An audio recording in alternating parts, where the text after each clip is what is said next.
Hello, Instructables.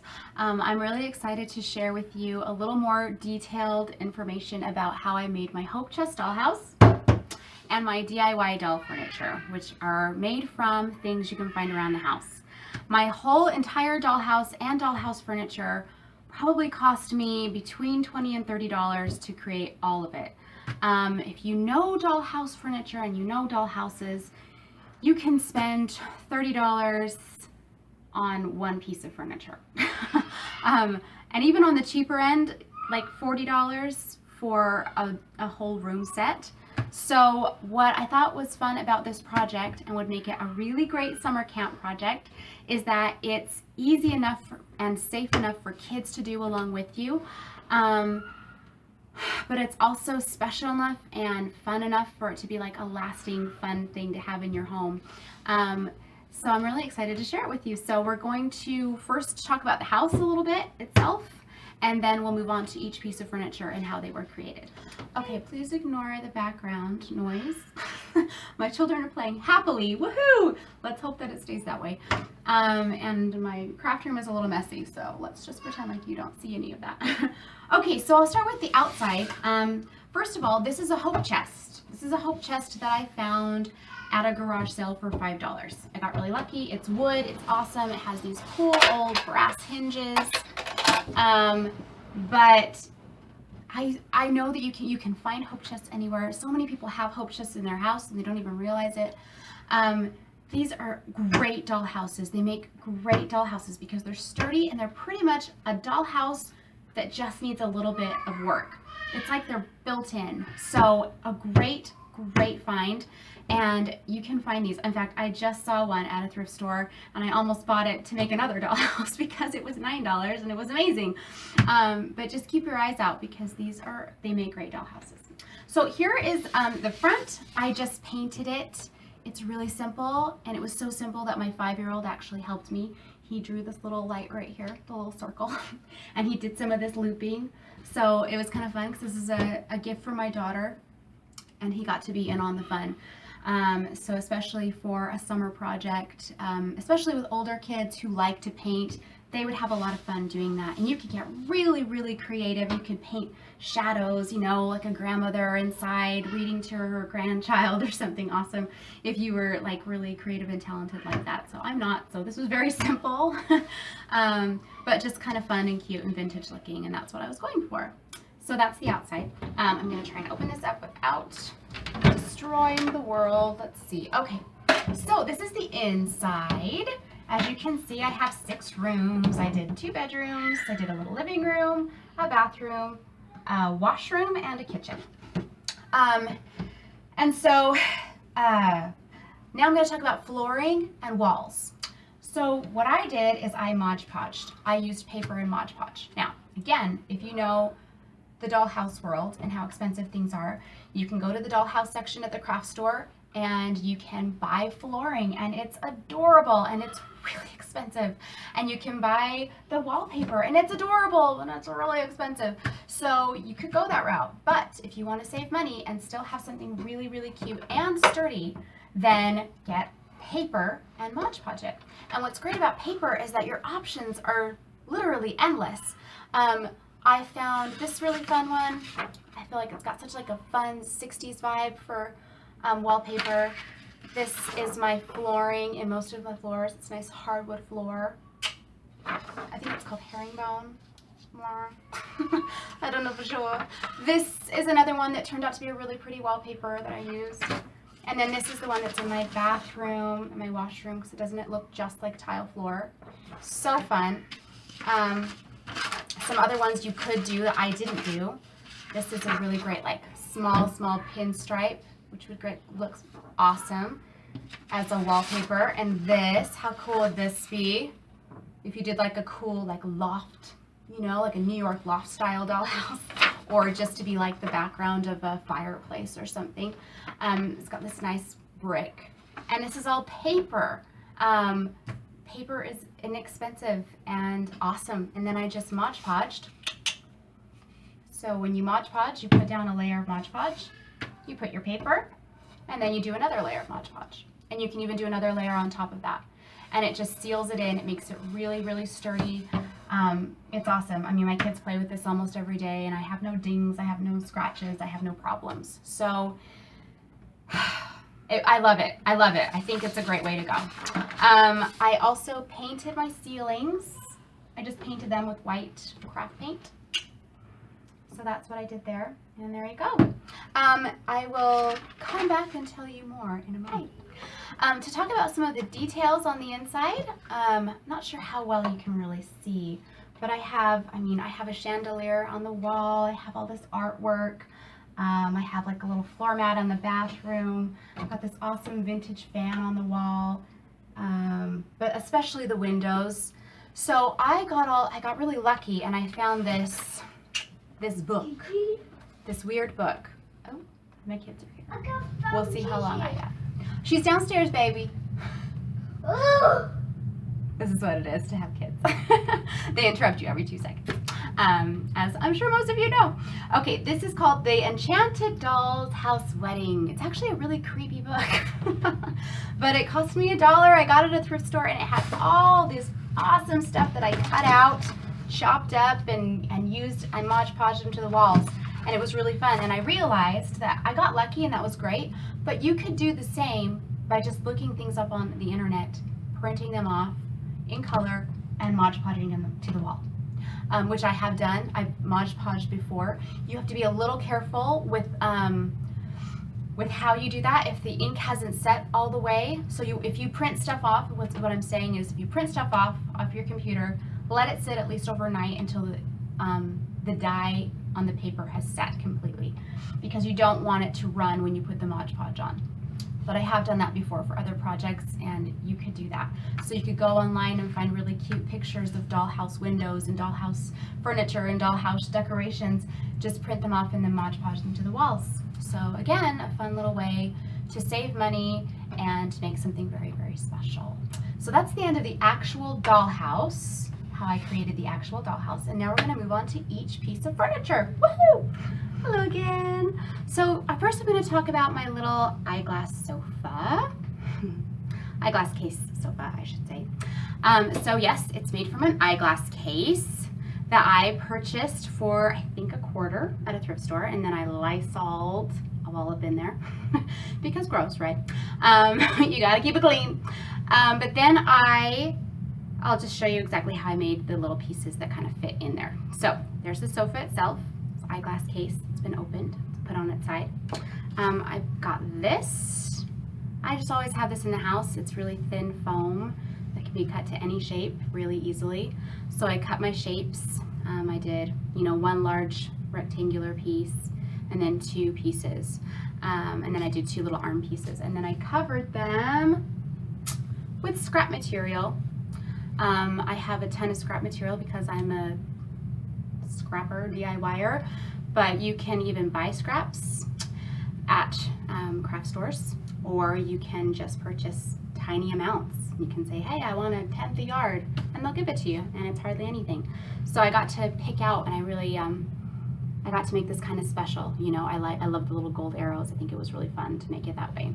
So there's my sofa couch. Next is my pin box vintage TV. Here he is.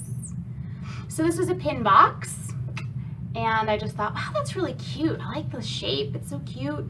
It really looks like a retro television. And then I thought, hey, why not? So I just painted it. That's all I did. I just used regular acrylic craft paint. I painted this part black. I painted the edge like an olive green. I painted the back brown. And then I super glued 2 little strips of metallic paper for my antenna. So there's that. Really simple. Next I have my vintage little bathtub. And bathtubs were something I could not find anywhere, and I couldn't think of what to do. And then I happened to look at the bottom of a soap bottle, the soap container, and I thought that really kind of has the shape. So what I did is I traced first the shape I wanted to do, and I kind of cut it with a little bit of a lip that came up on the side. And then after I'd cut it, I spray painted it white. And it even has these fun little ridges on the bottom, which I thought kind of added to it. And that's it. I added a layer of Mod Podge to protect it. And that's it. My washer and dryer. My washer and dryer come from one piece of wood that was like this. It was an old couch leg that I have had in my house, and I don't even know why, because I don't remember ever having a couch that had a leg. An old couch leg, sawed it in half. I then sanded this parts that I had sawed. I spray painted them white, and then I did the little detail work with craft paint. I added a little cap there for the washer. My washer and dryer. And they're nice solid pieces of wood, like they really are. They're great. So there you go. From a couch leg. That was free, just sitting in my house. But you could also go and have this, you could find this kind of piece of wood. One thing I wanted to mention is that you can have any place that sells wood, I think I already said this in my last one, but any place that sells wood will cut it to the size that you want. So if you were to find something about these dimension and, you know, get it about that shape, and then they would cut it for you exactly to what you want. So there you go. Bookend beds. Ta-da! They're bookends and they're beds. Isn't that fun?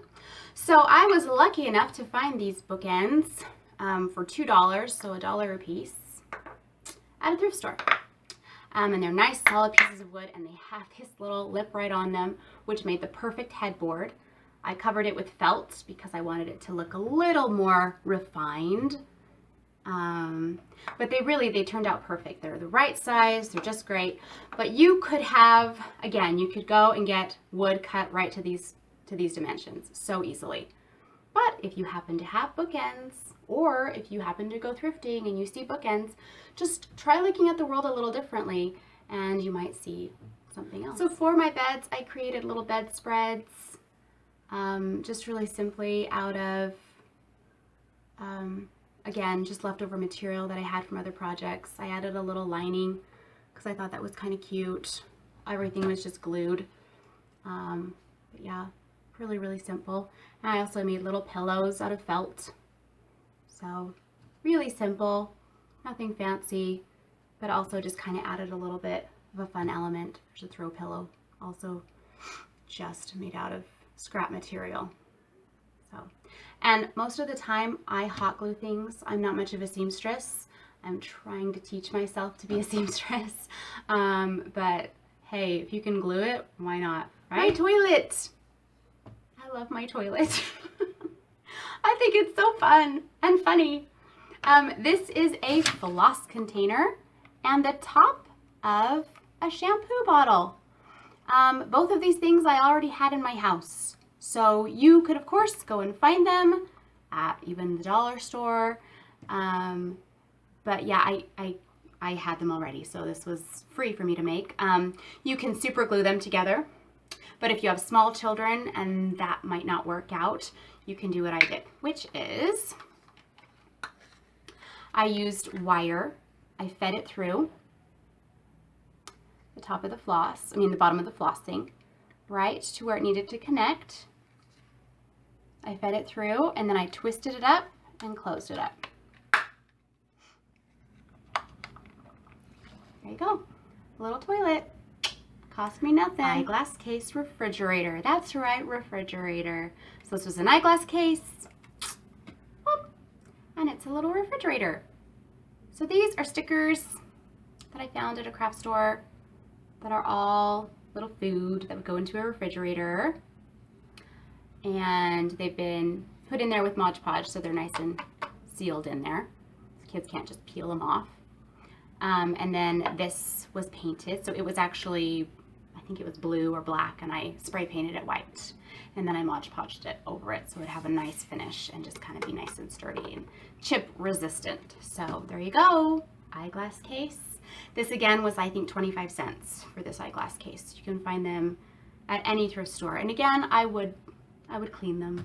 I would soak them in Clorox, or I would Lysol them because, yeah, You just want to, right? You just want to make sure, especially if your kids are going to be playing with it. You want to make sure it's really clean. So here's my little oven, and it also has a little bit of a counter space with it. This was a block from an old block set of my kids that wasn't used anymore. It was the last unicorn of blocks. There weren't any more like it, so it was just this random block. So I painted it to look like an oven next to some drawers with a little kitchen top. This part was Mod Podged from, if I can find it, and I dropped it, so never mind. But from that paper, it's just paper, but it looks like a really cute little, like a little countertop. So there you go. That was free to me because it's already something I had in my house. Just for fun, I thought I'd show you the little family that lives in our dollhouse. This is the little fox family. My daughter loves foxes, so we did a little fox family. I can't take much credit for these because the heads were ornaments that were broken that Target gave me for free. So I did make the little bodies and I did make the little clothes, but the heads were free. But again, just another rule of thumb is to keep your eyes open for things. And sometimes if you see something that's broken at a store, you can ask about it and ask for a discount. Sometimes they'll just give them to you. So, I mean, they gave me these dolls essentially because I got to make them because I had these little heads. Because I am not talented enough to make those little heads. I wish that I was, but I don't know how to sew. So there you go. There's my little fox family. I just want to thank you guys so much for watching this, and I hope you learned something, and I hope that you use this for summertime. I think it's a great way to beat the heat. Get the kids to be involved in a project, get them to help you make this. It will be something that you guys could treasure forever as a family, something that could be passed down. I just think it's a really, really fun way to get the kids involved in something that they can create together, which is a fun project for summer, and then they can play with it after to keep them involved during the summer. So I'm so glad I got to share this with you guys, and I hope that you guys vote for me for the Summer Camp Challenge. Thank you so much, and have a great day.